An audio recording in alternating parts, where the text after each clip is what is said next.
Join us as we discuss the Plutonic Pathway, karmic clearing, and how to listen to the call of your soul. The cosmic intelligence has plenty to say for those willing to listen. Hey there, Truth Seeker. Welcome to the Star Kittens community where we discuss 13-sign astrology. Are you in alignment with your divine design? Do you want to master the metaphysical reality? Open the doors of perception. Each planetary body is an archetype, a template, if you will, that helps us interpret human behavior in the world around us. The more awake and aware we are, the more synchronicity will show up in your life. Our focus today is the Capricorn full moon, whilst the sun sits in Cancer. To help us reach more souls with this important message, please like, share and subscribe. There is a lot going on, so let's jump in. Kia ora, David. Kia ora. This is one of these beautiful signs that is not 30 degrees that we're talking about today, and that is Cancer season, properly Cancer season. The sun spends only 20 days in this sign, and fun fact is that on the 8-8, what a lot of people call Lion's Gate, the sun actually still sits in Cancer. Just a little side fact there for our audience. Today we are discussing the full moon happening on the 30th of July here in New Zealand, which is early Thursday morning, where the sun is sitting in Cancer. But let's start with the moon. The moon is sitting at 6 degrees Capricorn, making some beautiful conjunctions. But the moon energy, it carries so many beautiful nuances. So let's just make sure that everyone is on the same page with what this moon energy does.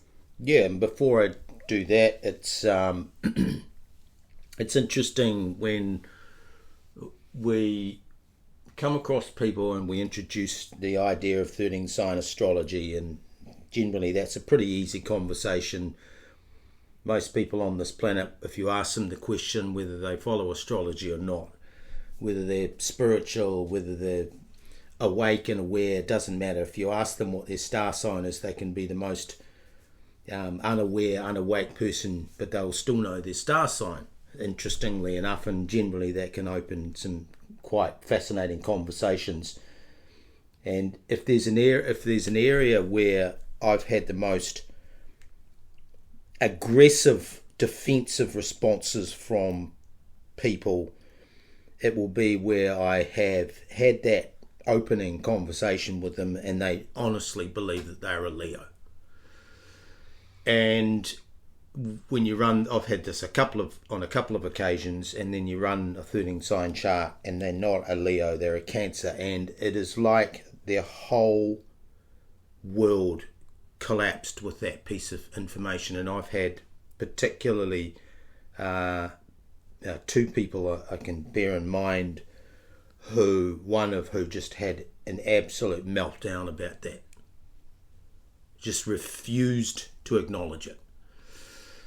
And that's fine, because what it says to me is that often people will, whether they admit it or not, will align a lot of their personality and their behaviour with what they believe to be right to the bottom of their soul. They actually genuinely believe that they are whatever sign it is. You know, again, the other sign where I see this particularly is on the not Leo, Cancer, it's the Taurus, Gemini, where, you know, I've met people who believe they're Geminis, and they're not Geminis, they're Taurus. And again, they just refuse. It's funny because, you know, my awakening process and pathway here for 13-sign was, I thought I was a Scorpio and was actually Libra, and I welcomed that change, because for my whole life of believing that I was a Scorpio, it never felt right.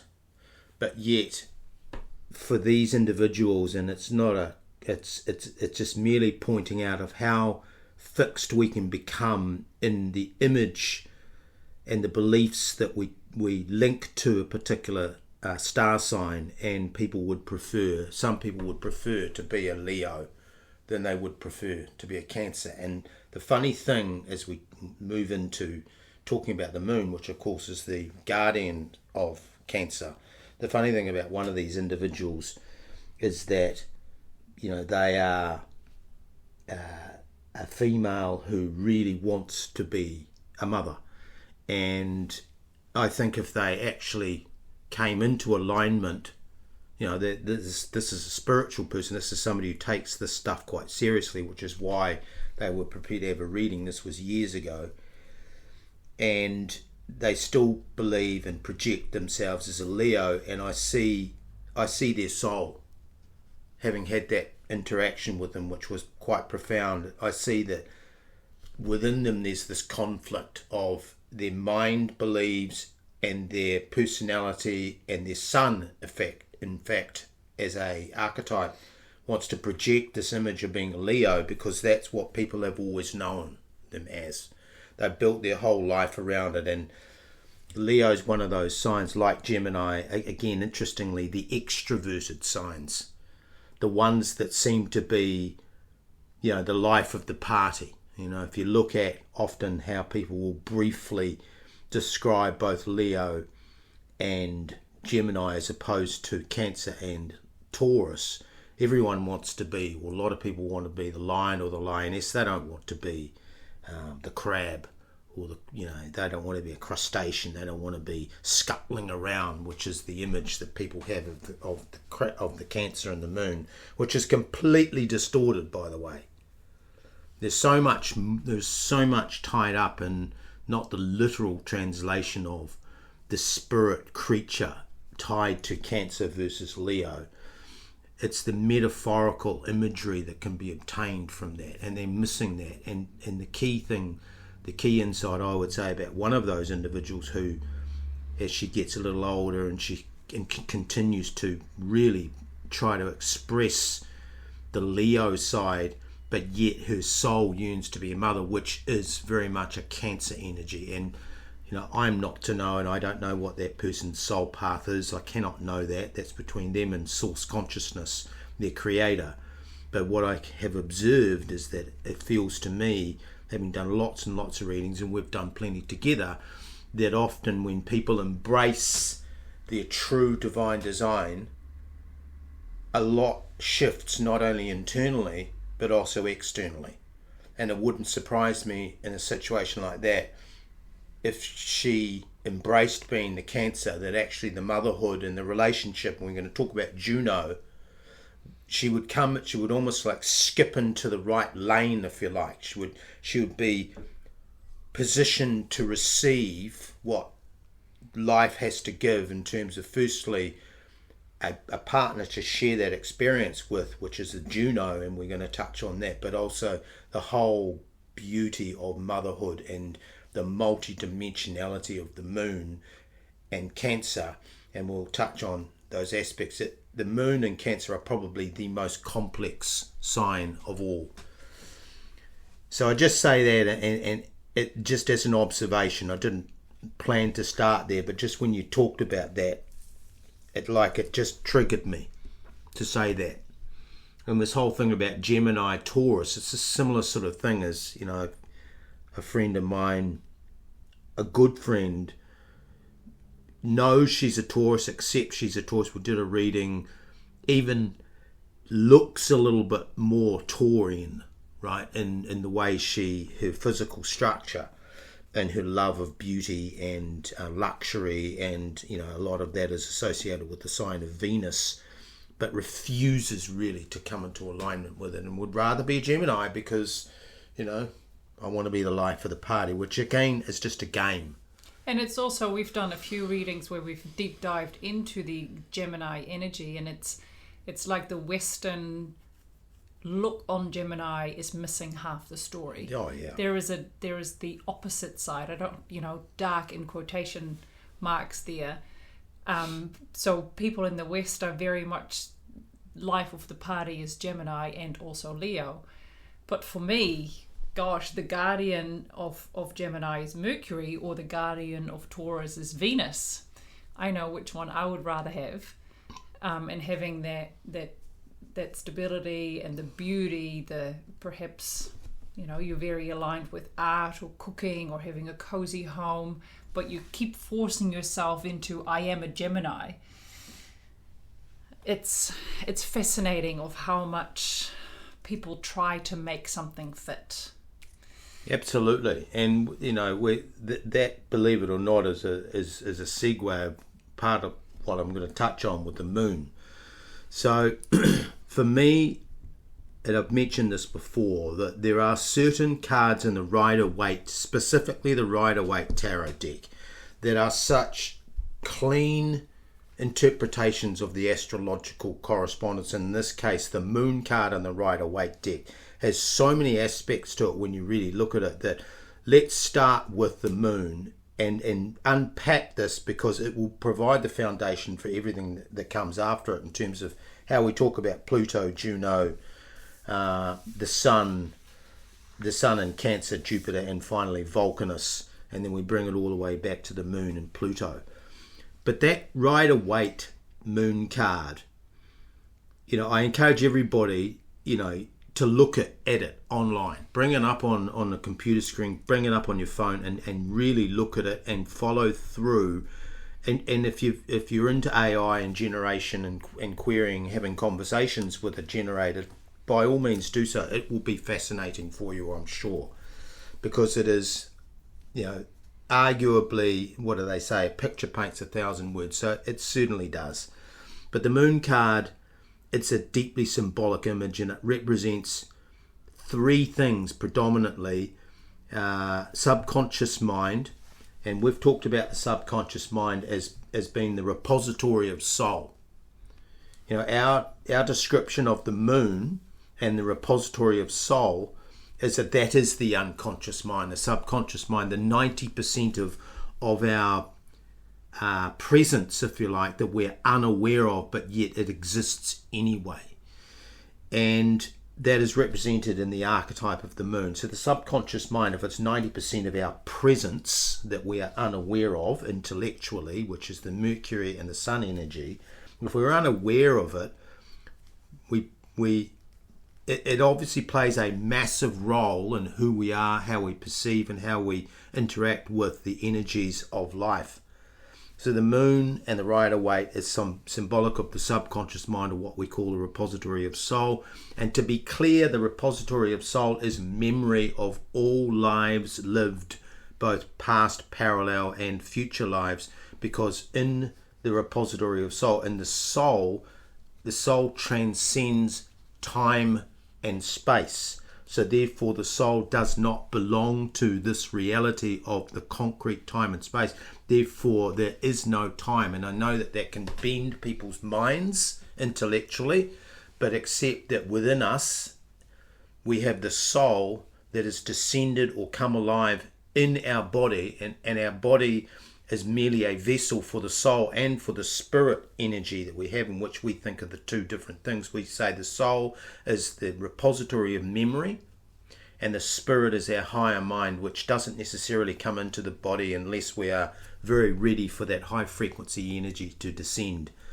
So if we have this repository of memory, and it's represented by the moon, and it's 90% of what the psychologists and the coaches say is our unconscious mind and our unconscious behaviors, and most of what we do is automatic and is driven by compulsions and fears and energies that we have no idea about, then the more that we can cast the light of awareness into our soul and our soul's experiences of multiple dimensions and timelines, the more we can integrate that into our reality. And it's a very important process to grasp and dwell on and understand. So the moon, the subconscious mind, the memories, and I touched on it before, what the Vedas called the manas, the M-A-N-A-S, which if you read about the manas, it says it does not exist except for our body, which animates it.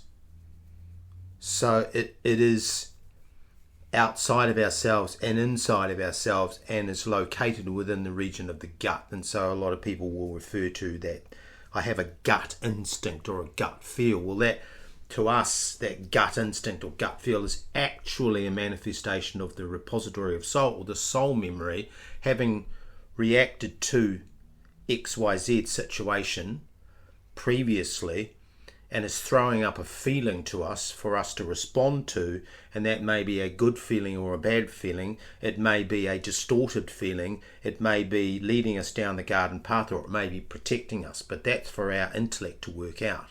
So the moon is a very, very important sign, and this is why we're spending time starting with it. But it also contains illusions and instincts. Now, instincts are different from intuition. To us, instincts are how, if you watch animals, they instinctively react. But as humans, or as a spirit having a human experience, our intuition resides not in the gut or through the moon, but through the higher self, which is a much higher frequency that operates. If you're looking at the Roy G. Biv energies, it's operating in that sort of indigo violet energy is the intuition, whereas the instinct is operating in the lower frequencies. And we talked about that the other day with the chakras. If you believe in that system, instincts come from that red, orange, Roy, what I call a Roy, red, orange, yellow energies. It's that how you instinctively react is coming from the soul and the memories that it has of having experienced that situation before. So in that Rider-Waite tarot deck, we see the moon, a large moon, a crescent moon with a somber face. And if you look closely, there are 15 golden drops, what they call the yod drops. Now those are falling from the moon, and they represent divine dew or descending life force. The animals in that card, there's a dog and a wolf, and I've talked about them before, but the dog is the tamed aspects of our mind. And if you think about a trained dog, how obedient and how useful it is, both as a companion, perhaps as a hunting dog, it's a much better energy to have a tamed dog than it is to have an untamed dog. And then we have the wolf howling at the moon. Both are howling at the moon, but the wolf represents the untamed and wild aspects of our mind. So we have also this crayfish or crustacean that's crawling out of the pool of water, which represents early stages of consciousness or awakening. So the crustacean emerges from the pool of water of consciousness or unconsciousness, and that represents us beginning to become awake and aware, perhaps to our divine design, perhaps to 13th sign astrology, perhaps to our destination, our destiny, our fate, whatever it is. The towers in that card, the two dark distant towers that flank a path, they represent a gateway to the unknown or the edge of the conscious mind. So whenever we're dealing with the moon, we are automatically going to the edge of consciousness. And this is where a lot of people have fear, false evidence appearing real. They go to the edge of consciousness, which is what they know. They call that bounded rationality. You go as far as you know, that becomes your comfort zone. But the moon and Pluto, which we'll touch on shortly, requires us to go in the inner planes and trust that what we are going to find there, we can deal with it regardless of what gets thrown up. What they typically call shadow work. So we have to let go, in a sense, when we're dealing with the moon and Pluto energies. And it can be foreboding and difficult and deterring to people. People often come across the moon and Pluto energies and they recoil from it. And I started with the whole idea of there are some people that maybe that they realize that they're not a Leo but they're a Cancer, but what they're instinctively reacting to is the whole idea that an introverted sign versus an extroverted sign, instead of spending their time playing in the world, they actually have to go inward, and that can be quite scary for people.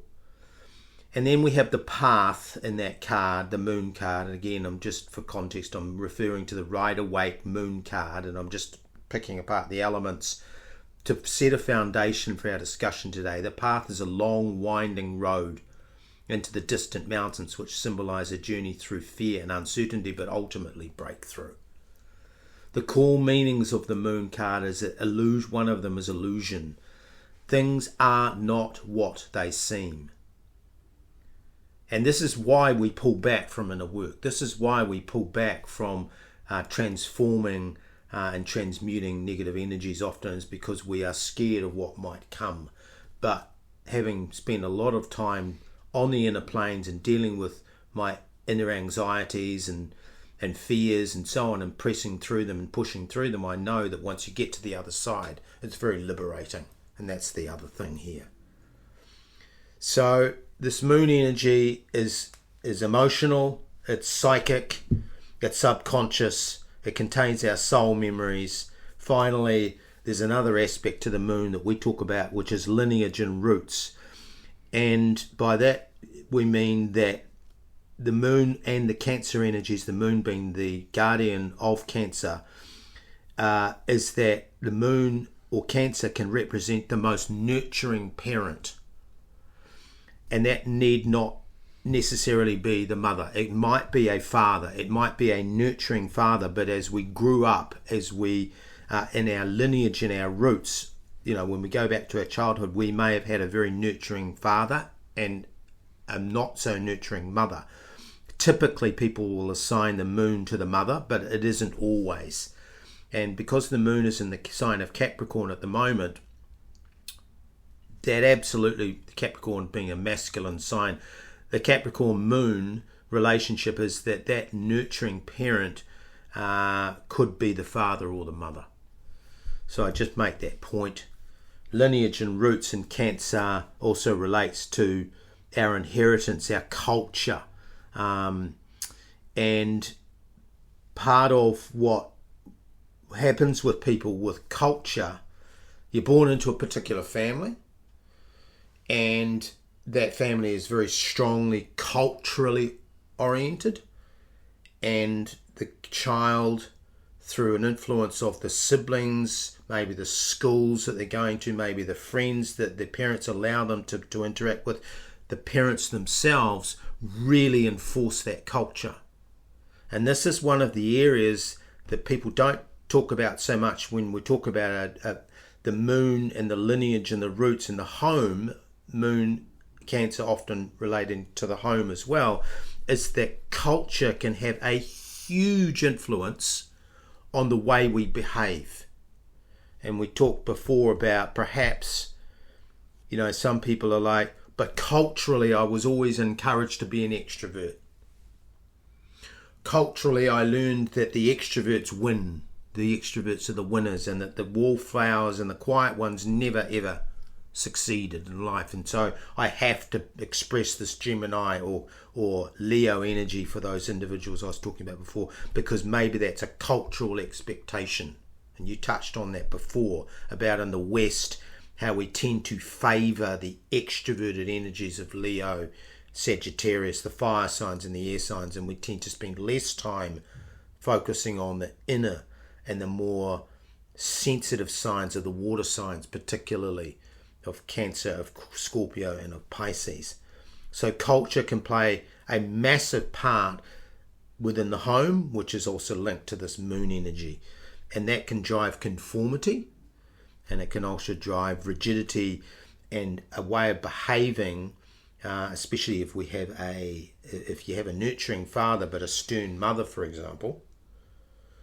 And the mother's influence may be that you will behave this particular way. You're the oldest in the family, therefore you are the one that has to go to university, or you are the one that has to carry on the family line if you're a female. You are the one that has to deliver children to me. These are all tied up with these emotional and psychic and subconscious energies and repository of soul energies that are linked to the moon. So I spent a fair bit of time just setting the table around the moon, because it is so important in terms of what we touch on next with Pluto and then with Juno, which is which is the archetype of profound soulmate, twin flame type relationships. I think it's really important that we keep highlighting just the difference between this 12 sign and 13 sign, and how it can be a feeling of coming home. You had that, and my mum had that. I had that to a certain extent. But it can also be a almost like, I don't know. Yes, they are willing to, but it takes a lot of brain power and acceptance of, okay, I am not a fill in the blanks. We are battling the algorithm of social media with getting our message out, and therefore we just have to keep on reaching people where they are at, as we will continue to explain the beautiful energies that is the moon. And I think the way that we explain it with the lineage and roots, the soul memories, it is so important that we embrace all of that we are. And then we can use the beautiful energies of Pluto to help us move forward. So the moon is sitting at 6 degrees Capricorn, and Pluto is sitting at 4 degrees Capricorn. So how is this Plutonic energy sitting in this energy now? Well, the moon and Pluto and Capricorn are such an interesting place. Of course, the moon will move out of Capricorn very quickly, but the Pluto will remain there for quite some time. Capricorn is bringing the whole idea of lessons, mastery, and these lessons will be learned slowly. It's as simple as that. If Saturn, being the ruler of Capricorn, and has infused the sign of Capricorn with his energy, which is that of, there's a lesson to be learned here, and you're not going to, it's the classic tortoise and hare. You are not going to be able to learn this at the pace of the hare. You're going to have to operate at the pace of the tortoise, whether you like it or not.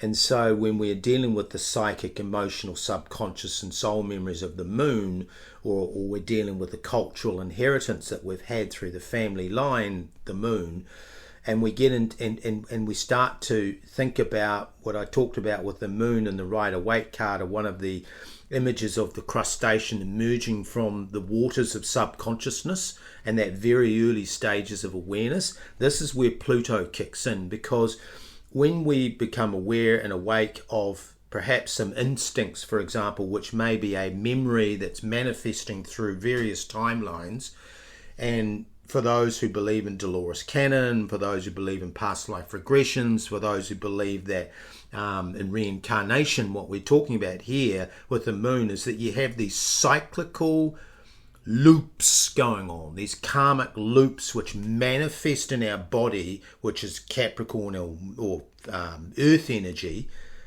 Taurus, Virgo energy as well, but in this context Capricorn, very much relating to the physical vessel, very much relating to even our environment. So our environment can reflect to us these karmic loops, these karmic lessons, and they are being presented to us through the moon's instincts and triggerings and deep emotions and psychic energies and vivid dreams and contact with the other side and seers and tarot cards and all these divination processes, dowsing. You know, there's so many of them that allow us to get outside of the time and space of Capricorn, which again represents Father Time. Pluto also allows us to get outside of the captivity of Father Time. And when it's a process here, and I like the moon, how the moon and Pluto actually is a step sequence here, because when we look at the sequence of the water signs, we start with Cancer and the moon, then we get to Pluto and Scorpio, and then we finally get through the third part, or the trilogy of the water is that Pisces Neptune energy. So they have these two beside each other is a clear message that as we go inward into the repository of soul, or we go inward and we look at and we reflect on our instincts, then Pluto, we talk about it, and we've coined this phrase, and we don't care if other people use it, but we call the Pluto, how do you deal with the archetype of Pluto? And a lot of people will focus on, it represents power, and it represents, they talk about the big dramatic side of Pluto. But for me, Pluto is very much a process of how you actually awaken. What is it step by step that you do is what we call the Plutonic Pathway. And it has 3 steps, and we've talked about this before. So let's say somebody is doing some inner work. Let's say, for example, somebody gets a 13 sign chart from us, and they suddenly go, so I'm not a Leo, I'm actually a Cancer, and that's a process of awakening right there. So let's apply that to the Plutonic Pathway, how they might deal with that. Well, the first part of the Plutonic Pathway, what we call the awakening process, is firstly you have to transmute the negative energies. So in other words, the negative energies in that case would be, I have honestly believed I was a Leo, and now I realize and I buy into the idea, and my soul is now going, I actually just feel my whole body is it's almost like just tension went out of my body because I realized actually I've been fighting this. So in other words, there's a whole lot of negative energy that has to be discharged in that situation. For us, we call that a transmutation process, and that is the first step to Pluto. So you transmute the negative energy, which actually, let's call it what it is, it's delusion and deception. And when I touched on the Rider-Waite card, I talked about when you're dealing with the moon, you're dealing with illusions and deceptions. So illusions and deceptions are keeping us from the truth. If we are away from the truth, then we are dealing with a negative expression. Our awareness is in the negative because we're not seeing things as it should be, which is the positive way to see things. So we transmute negative energies through the process of awareness. That's the first step of the Plutonic Pathway. The second step is that we transform the situations and scenarios that we find ourselves in, having lived with delusion and illusion, through the process of reframing. When psychologists talk about, let's say, a sports psychologist, they're dealing with somebody who's had, let's say, something topical. So we have Argentina, England semi-final. There may be players in that England side who are absolutely confronted by the idea that they lost that game. If they sit down with a sports psychologist, one of the things that psychologist will do is take them through the exercise of reframing. Reframing means that we identify awareness. The first thing is we transmute the negative experience of having lost in that case, and then we transform the situational scenario that we find ourselves in by reframing it and said, whatever that reframing happens to be, it might be something like you played to the best of your ability, as opposed to we lost the game. And that reframing allows the mind, the emotions, and the psychic and the spiritual energies. It's almost like, if you think of these energies of the moon and Pluto of water, it's like taking a big rock that was in the way, in a waterway, and lifting it up and allowing the water to flow. So it flows differently. You undam, you unblock by reframing. So reframing by inference means that we have to engage our intellect and our emotions. So we get emotionally aware of something. We feel it's like the sand in the gears, the grit in the gears experience, which is the transmuting. So it's negative energies. We transmute through awareness. We become aware of something, and then we have to reframe it, because there's a story that we're telling ourselves. And interestingly here, when we're dealing with Pluto and the moon, is that story we may have inherited that story. We may have picked it up through just simply being born into a particular lineage or line that says this culture, we always are different to other people, for example. And there are some cultures like that. You know, we will be humble. We will have our head down. We will not look a person in the eye even. There are cultures that even consider that it is offensive to look someone in the eye, whereas there are other cultures that say it's offensive to not look me in the eye. If you want to have a conversation, you need to look me in the eye, whereas there are other cultures out there who go, I can't look you in the eye because my parents always taught me that was a bad thing and I need to keep my head down. So that's a negative energy, and that's a transforming, so you need to reframe. So that's second step of the Plutonic pathway or the awakening process. Awareness and reframing. And the third and final step of the Plutonic pathway, which we apply as a methodology when we're dealing with the repository of soul and all these unconscious memories that are surfacing, that we find are getting in the way. What we actually realise, and we talked about with that whole Leo, Cancer and Taurus, Gemini, is that there's a set of beliefs, and those beliefs are driving our behaviours. So the third step of the Plutonic pathway is to transcend beliefs via action, to transcend limitations, to transcend delusions, beliefs, those beliefs that we've had, via positive, affirming actions. So it's not enough for us to be aware of a negative energy. It's not enough for us to tell another story or reframe it. We then have to take the third step of the Plutonic pathway.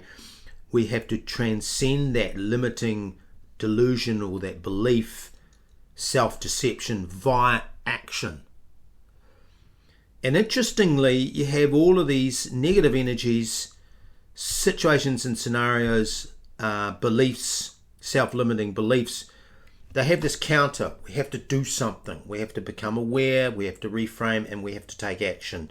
So that for us is how we break down Pluto as an archetype in the process of self-development and personal growth. We understand that the moon may be where some of these self-limiting beliefs and feelings and instincts come from, but Pluto gives us the pathway in order to say, okay, look, this is shadow work with a process behind it. 1, 2, 3, Plutonic pathway, act on your newfound awareness so that you can actually redefine your reality. Yeah, and therefore it's such a beautiful gift to give to yourself, knowing where Pluto truly sits in your 13 sign astrology chart. The 12 sign astrologers have been super excited because according to them, Pluto has just moved into Aquarius, but that is not going to happen for a very long time. Just use a nighttime app pointed at the sky and you'll see that she is only just at the beginning stages of Capricorn. During this full moon, we have another feminine energy sitting right next door at 3 degrees Capricorn, and that is Juno. You and I, we've looked closely at our Junos in our chart, and that's why we know we're supposed to be here together. But how is this Juno energy interacting with both Pluto and the moon energies? Interesting, we have 3 feminine energies on one side and 3 masculine energies on the other. And on the other, just for the audience, we're talking about the sun sitting in Cancer now. Yes. Sun, Jupiter, Vulcanus. Yes. But, you know, Pluto is the part of the chart. When we're doing a reading, a lot of people will focus on Saturn as the lessons. But for me, the most and biggest transformation in your life is where Pluto is, in which house it is in. If that is the area where the soul has decided, if I work on this and clearing this house and all experiences to do with it by going through that Plutonic pathway of transmutation, transformation and transcendence, then we will have the biggest and most profound breakthroughs in our lives. For me, Pluto is in my 4th house, so I can talk a lot about what it is to have it in their moon Cancer energies, because I've been dealing with this my whole life. But the Juno is an interesting one. Juno is a asteroid. Juno is a archetype that a lot of astrologers won't talk about. But but Juno relates to the deepest, most profound relationship that we will ever have. Now, for some people, there may be one or two of these, but probably no more than that. And I'm talking about a full partnership in every sense of the word, on every level and every layer. So if Venus and Leo represent lovers and flirtations and flights of fancy, then Juno represents the deep, profound relationships, and often people will assign Juno to the idea of a soulmate or twin flame. And in the context of the Moon and Pluto, Juno here is the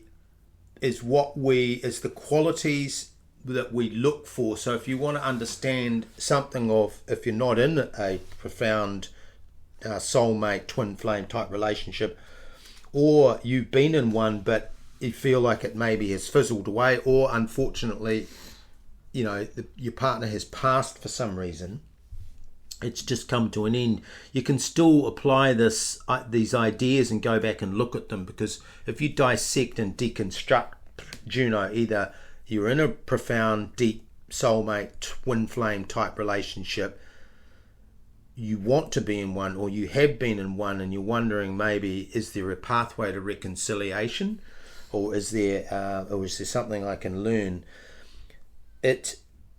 For me, our interpretation, again, we do this, a lot of these experiences I just talked about, Pluto and that Plutonic Pathway, that's what I came up with, is how I've dealt with having Pluto in a very sensitive part of my chart.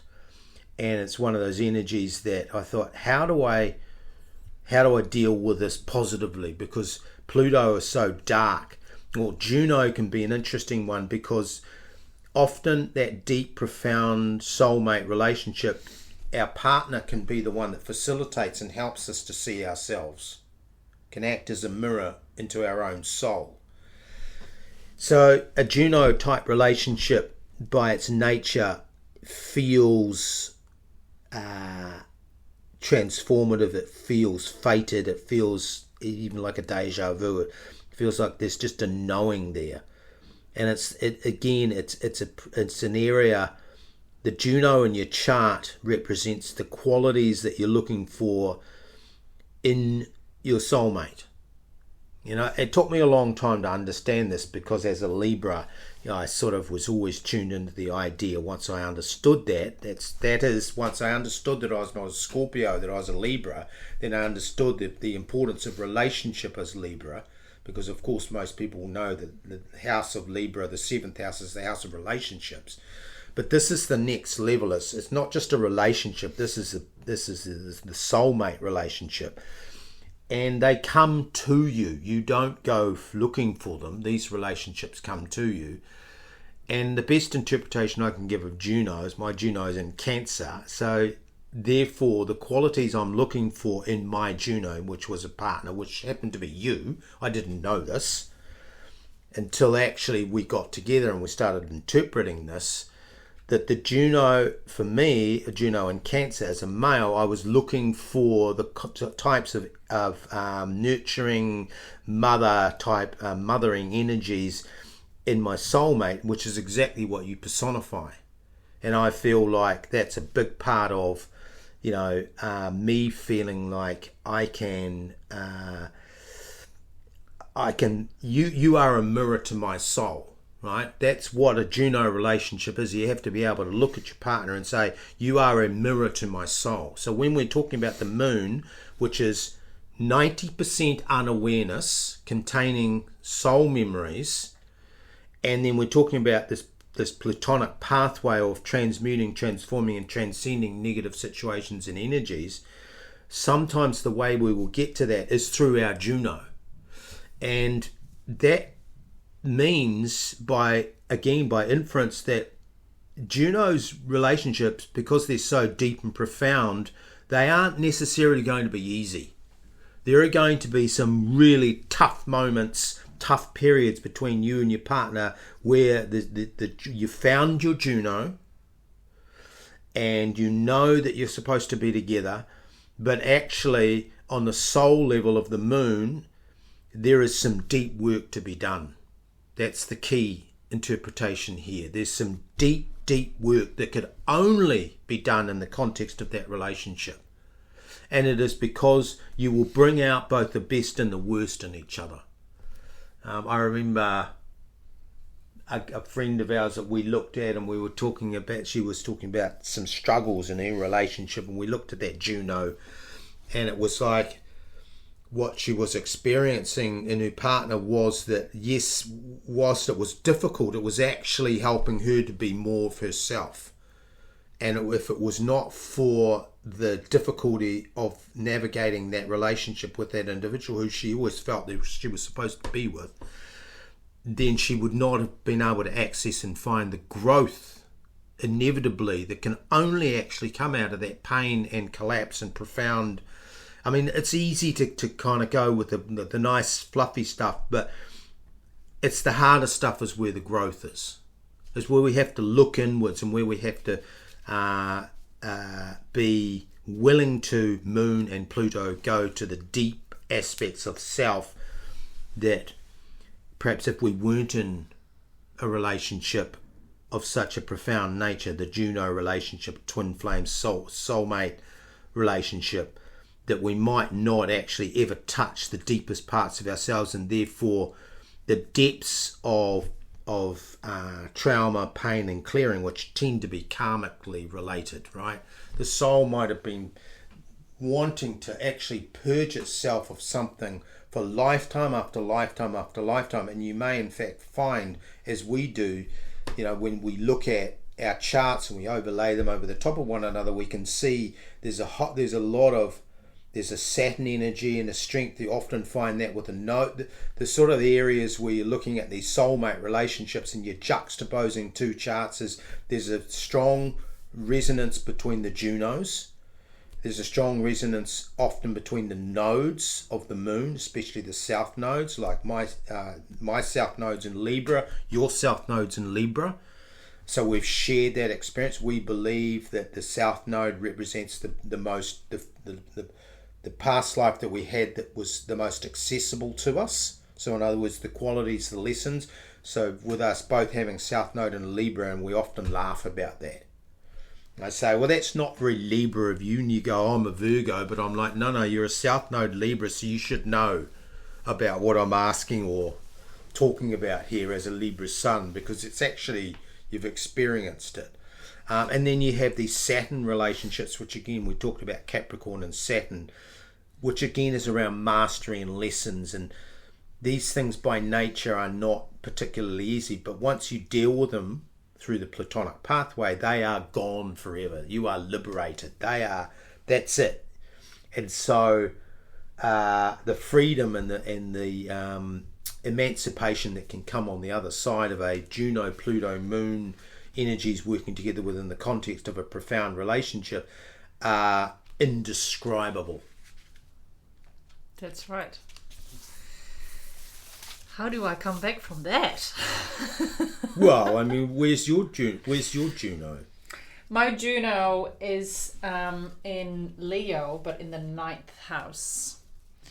And yes, your Juno is in Cancer, but in your 3rd house. So I feel like that the communication part of things, and especially the metaphysical conversation that we have, for me, that's very much 9th house belief thinking. So you very much are embracing that.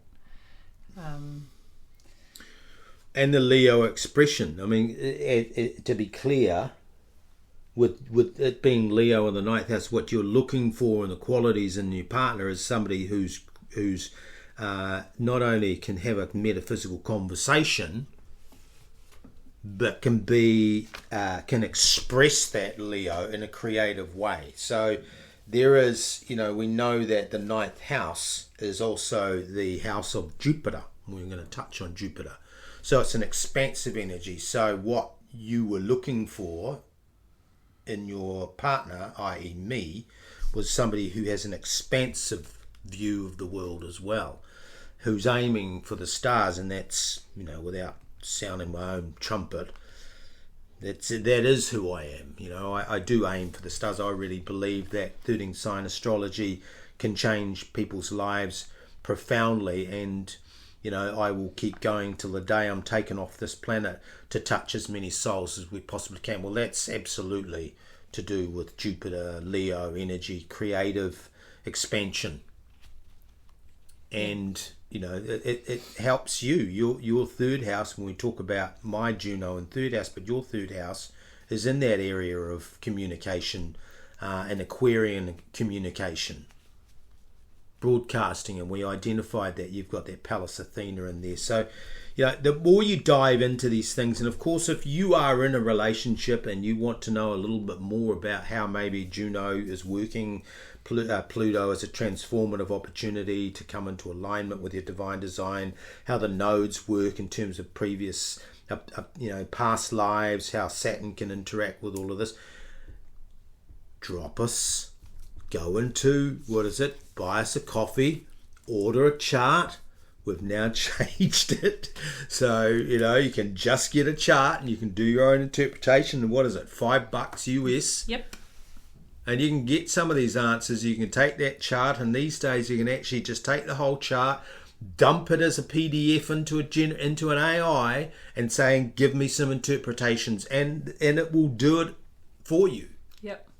Yes, absolutely. Yep. And follow us, share our message. But we're only halfway through, David. We've only done one part of the chart. Shall we jump to the other side? Well, the next part's the masculine part, so this will be much faster. Lol.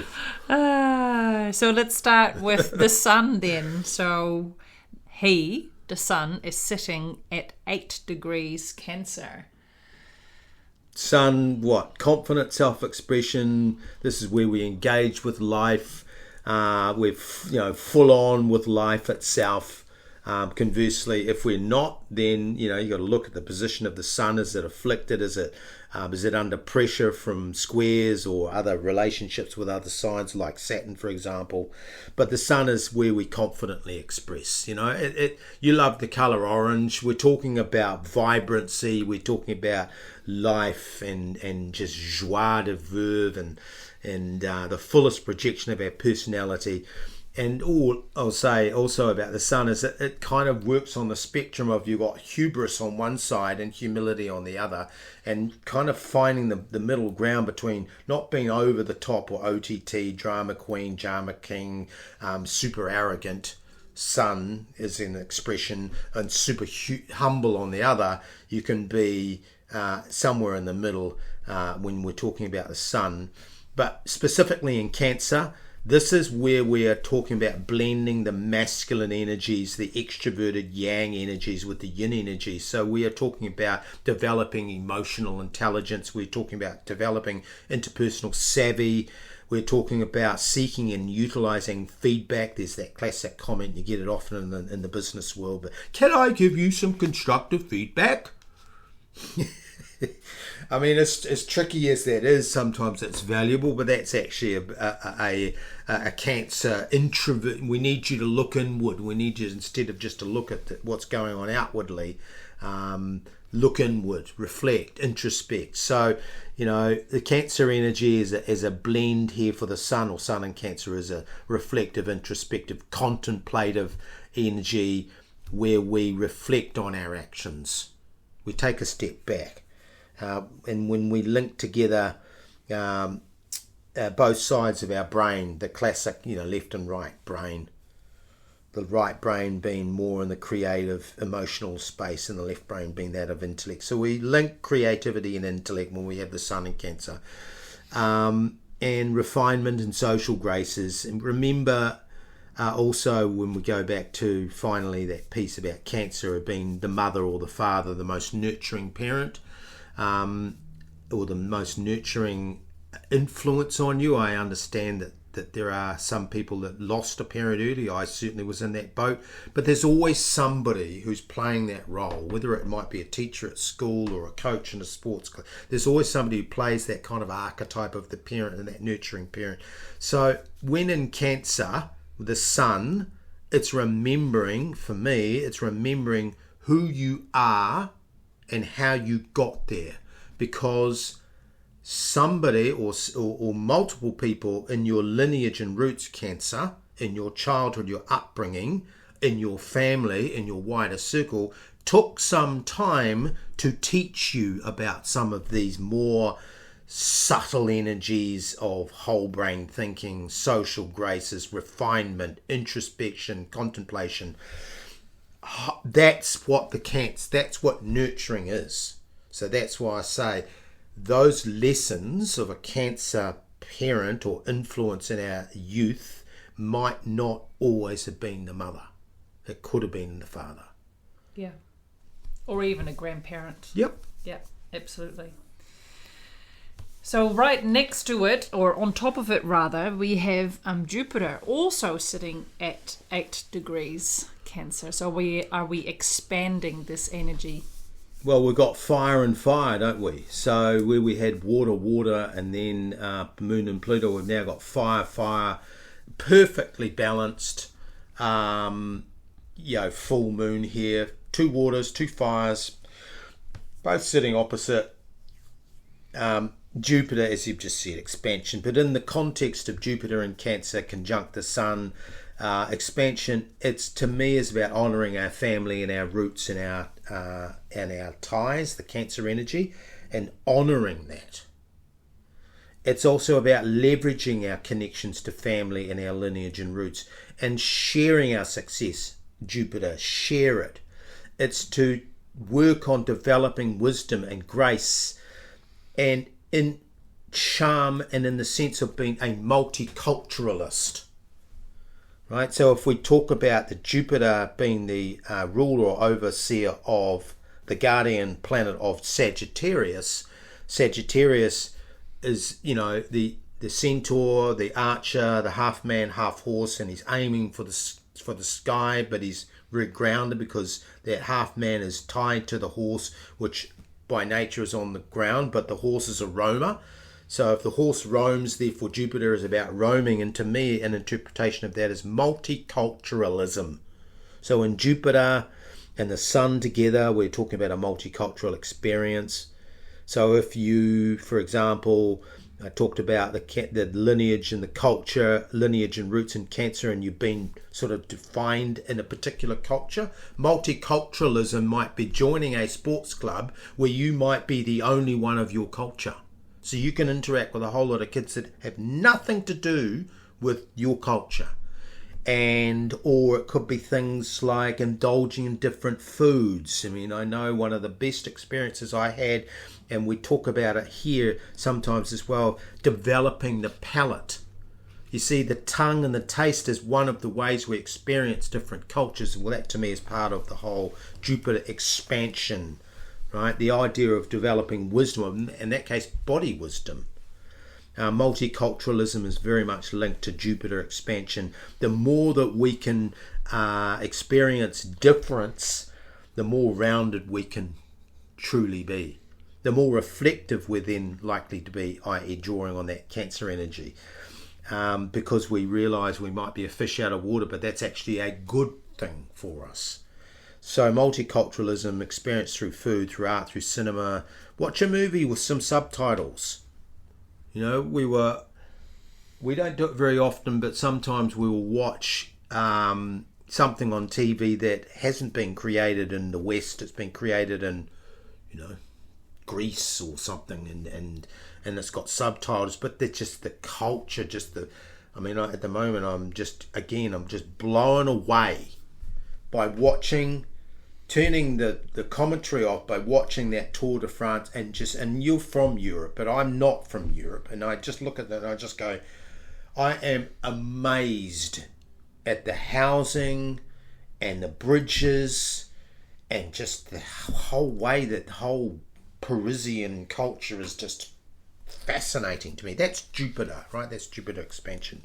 So there's nothing really subtle about it. It's just get out there and experience. The Cancer energy is reflect and introspect about that, contemplate on what it is that you're experiencing, draw it into your reality so that you can be more confident in your self-expression, which is the Sun, more engaged with life, that you can fully project your personality into the world. Yeah. We will go to France one day and we'll have a proper look around. Better get your French... better get your French brushed up, eh? Yes, better do 1, that. 2, 3, 4, 5, 6, 7, 8, 9, 10. Yes, exactly. And what is it? That's about all I know. Lundi, mardi, mercredi. Lundi, Monday, mardi, Mars Day, mercredi, Wednesday, Mercury Day. What is Thursday? Is it jeudi? Yeah, and then vendredi. Vendredi, Venus Day. Isn't that interesting, though, that they've got that actually all sorted out with the French culture, and the name of those is actually related to those planets? Yes. Samedi, dimanche, Saturday, Saturn Day, Sunday, dimanche. Wonderful. Wonderful example of Sun and Jupiter right there. Oui? Bien sûr. Yeah, merci. Yeah. Last but not least. No. Yes. Vulcanus is also making a tight conjunction with the Sun and Jupiter in Cancer, and Vulcanus, also fire, is sitting at 6 degrees Cancer. Fire, a triple fire in a fire horse year. Vulcanus story, won't touch on it all here. I'll just talk about the moral of the story, which is estrangement and alienation. It's a story of estrangement and alienation within a family, and the proverbial black sheep, or the cast aside. So this is specifically the archetypal, referencing the archetype of the son and mother falling out, where you have a mother who, and this is this cultural reference, right? And this ties back to Cancer, but also Pluto as well in terms of transmuting this. But in this case, the Vulcanus energy is that the son was cast out because he didn't fit in with the mother's idea of, so the son was born into a family and they had a particular culture and lineage and roots, Cancer, and she didn't like what she was seeing, and she subtly, pushed the boy aside, and so that raises a whole bunch of stuff about how does eventually, when the mother's already of age, but when the son comes of age and he realizes that he was shunned by his family, and because maybe he didn't quite have the qualities of his brother, and in this case his brother is Mars, he didn't quite cut the mustard as far as mother was concerned. What happens when that young boy becomes a young man and then becomes an adult and he realizes this? This is what this story is about. Yep. And that process of rage and revenge, and a young man cast aside from his family, cut loose, can be incredibly dangerous. And if we wrap this back to Juno, you may be in a relationship, you may be a female or maybe a male-male relationship, but your partner is somebody who has a very difficult, dysfunctional relationship with his mother. And it's to do with cultural expectations not coming up to the expectations, that you just simply didn't meet the expectations of this family, and you are no longer a part of it. So that's a tough conversation, both within the context of a Juno relationship, but the Juno relationship is the place where that may come to the surface and may need to be transformed, transmuted, transcended.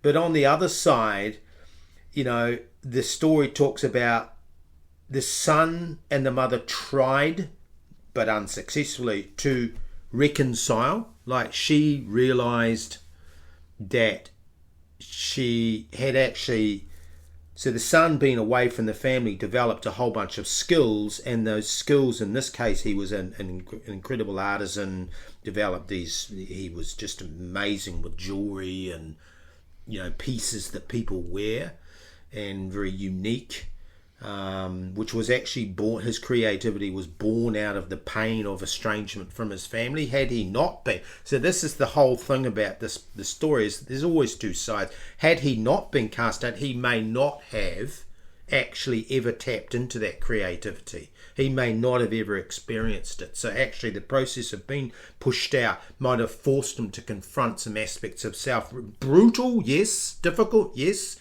But positive in a way. So long story short, the mother finds one of the son's pieces, doesn't realise that it was the son that created it. Then she says, oh, my son is so talented, he's done so well, and she tries to bring him back into the family fold, but she doesn't address the issues of him being absolutely just full of rage and resentment and bitterness and just wanting to have revenge. And so he developed this inability, Moon and Pluto, to transform and transmute that energy, or to even recognize that it was there. And here's another thing, that might have been a karmic loop as well, right? So he's deeply triggered on the level of the soul and emotionally and psychically, and he's just focused. He's focused. You've got a split screen reality here of the mother realizes that she made a mistake, tries to draw the son back into the family line, tries to foster his creativity. He makes this gift for her of this beautiful throne. We're talking about royalty and divinity. He makes this incredible throne, and she sits in it, and suddenly, for some, metaphysically, energetically, she gets bound to the seat, can't get out of it. And he's like, ha ha, I'm not going to let you out of that seat because I've got special powers. I'm not letting you out of that seat until he wanted to extract some concessions. He wanted a wife. He wanted this, just such a brutal story, this. His brother was Mars. His Mars was married to Venus, and he said to the mother and to the father, who was Jupiter, I will release her when Mars gives up Venus, and Venus will be my bride, my daughter, and will be a royal wedding and pageantry and all the rest of it. And so that's what they had to acquiesce. So there's this horse trading and all, but it's all driven out of rage and anger. And of course, on the other side, the father, seeing all of this, is like really upset. The mother is released from the seat of captivity, but she was actually captive to her own unexpressed and unresolved issues between her and the story is one of not of being captured in the seat. The story is one of being dealing with and refusing to confront the reality of a dysfunctional relationship between the mother and the son. That's the captivity. And when we look at Capricorn and Saturn, and we see the card again in the tarot of the devil, the two, and the male and the female with the chain around the neck, where they can actually lift the chains. It's actually a delusion and they can walk away. But in this case, the mother and the son refused to confront and deal with the delusion and of the dysfunction. They just wanted to pretend that it wasn't there. It's okay, you're welcome back into the family home, but we're not going to deal with all that emotional stuff. So, in the context of everything we've talked about, to wrap this up, the Vulcanus energy is about dealing with that karmic baggage, the soul memories that have been repressed and repressed or suppressed. They need to be now purged, cleared and released. This is specifically between mothers and sons who are in dysfunction. When we're talking about in the context of Juno, it may be that the partner is the one that helps that reconciliation process, that is the mediator of peace. In the context of expansion, we realize that there is a positive and a negative expansion here. Evil and anger can expand, surely, but also love and acceptance and forgiveness can as well. And there's finally a part here about the Capricorn energy, to me, is the spiteful, unforgiving, not a nurturing parent, but having to realize that she made mistakes. And this whole idea of casting a son out was actually casting out a piece of herself, of her own being. And it's deeply painful and debilitating experience for both. And the only way for us to deal with that and to conclude is to go back to the Plutonic Pathway. And it's to say, how can we transmute the negative energies through awareness? This is both parties. How can we transform the situation and scenario of dysfunction and alienation and estrangement through reframing, telling a different story? And how can we transcend the self-limiting beliefs and the delusions via positive affirming action? Pluto. Da-da-da. So as always, Source Consciousness has put this beautiful configuration into the sky with a beautiful solution to all. Just very briefly, I know several females who have this fractured relationship with their mother. Can this Vulcanus story apply to them as well, or? Well, of course it can, because when you, again, like we were talking about with the crab, you can take that literally and say, yes, it's a story of the son and the mother, and the crab is therefore, the energies of the crab, of Cancer is that of the crab, and the energies of Leo is that of the lion or the lioness. Well, that's a literal, but yes, absolutely. But to me, in answering that, I think that the dysfunction between the mother and the daughter probably falls within a Saturn type complex, or it probably falls within a nodal relationship.